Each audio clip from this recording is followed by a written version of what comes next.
Sir. దాన్ని తీసేయడానికి ఇది ఉపయోగపడుతుంది. ఇలా కరిగిపోతుంది సార్. దీనివల్ల మనకి దీనివల్ల సైడ్ ఎఫెక్ట్స్ అలాంటివి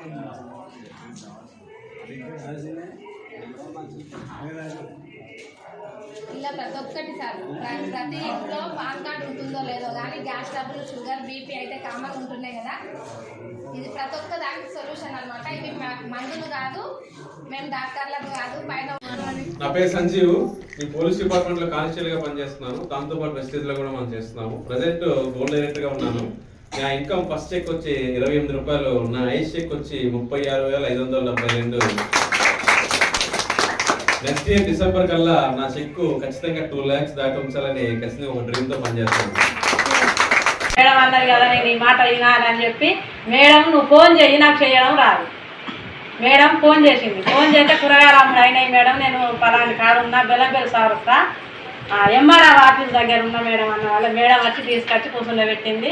2-3 మీటింగులు విన్నాక ఇక కొంచెం దారి తెలుస్తుంది కదా. తెలిసినప్పుడు మనం ఇక ఆ దారి కాడికి వచ్చి కూర్చుండాలి. ఫస్ట్ మనం నిలబడాలి, వినబడాలి, కనబడాలి.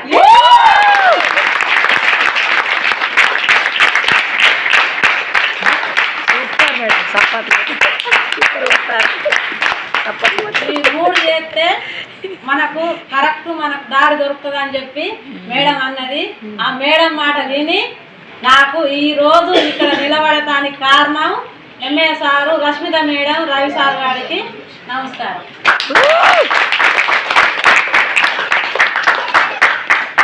ఎక్కడున్నారో గురువు గారు కానీ ఎంఏ సార్ నాకు చెప్తాడు ఎప్పటికీ, నువ్వు నిలబడాలమ్మా, నువ్వు నిలబడితే నీ కష్టాలు పోతాయి అన్న మాట మీద నేను ఖచ్చితంగా నిలబడతానని నేను అనుకున్నా.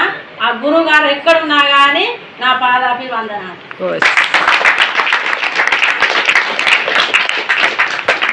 కానీ కూరగాయలు అమ్ముకుంటా నేను సగం సగం ఏంటి మధ్యాహ్నం వరకు నేను అటు పోయి మధ్యాహ్నం కాడ నుండి సాయంత్రం పూట ఒకరికి ఇద్దరికి చెప్పుకుంటా నేను ఇట్లా చేస్తా అంటే నేను వాడుకున్న ఫస్ట్ పేస్టు, సబ్బు, కుకింగ్ ఆయిల్ ఇవన్నీ ఇంట్లో వాడుకునేది, ఇల్లు వాడుకునేది, బట్టలు వినుకునేది ఇవన్నీ వాడుకుంటా నేను చేసుకుంటే ఫస్ట్ నాకు 150 వచ్చినాయి. కానీ 150 వచ్చినాయి. ఆ 150 గొప్ప అనుకున్నా నేను. ఇది వసూలు ఇన్ని రోజులు ఇన్ని వసూలు వాడతాను నేను షాప్లో. ఏ షాపులో ₹1 బిస్కెట్ డబ్బా నా పిల్లలు చిన్నోళ్ళు అన్నా కూడా ఇవ్వలేదు.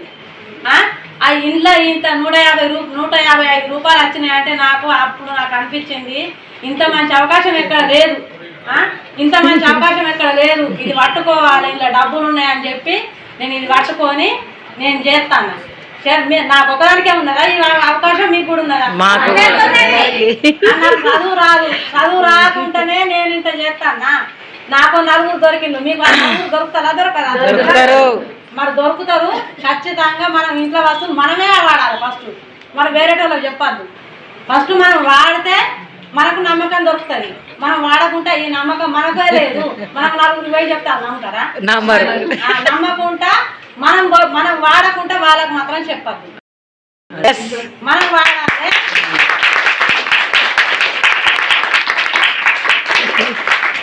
ఫస్ట్ మనం వాడాలి, మనం వాడింది మనకు నచ్చింది నలుగురికి చెప్పాలి. ఇదే బిజినెస్. సూపర్. మీరు చదువుకున్నారు, మీకు ఇంకా కొంతమంది ఎక్కువ చెప్తారు. పుట్టిన ఊరు ఉంటుంది, మీకు ఇప్పుడు దోస్తులు ఉంటారు, ఫ్రెండ్స్ ఉంటారు, ఎవరికైనా చెప్పచ్చు. కానీ ఇంట్లో మాత్రం నమ్మరు, కుటుంబాలు మాత్రం నమ్మరు.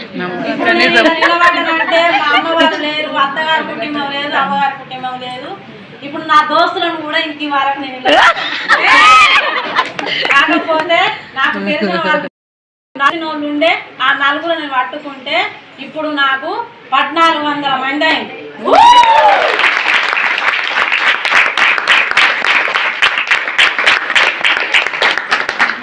1400 మంది అయిండ్లు.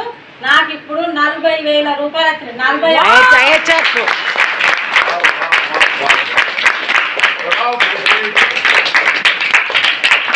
40,000 వచ్చినాయి. మళ్ళా సంవత్సరం వరకు 12 నెలల వరకు 2 లక్షలు కారు కావాలని నేను గోలు పెట్టుకొని నేను చేస్తాను.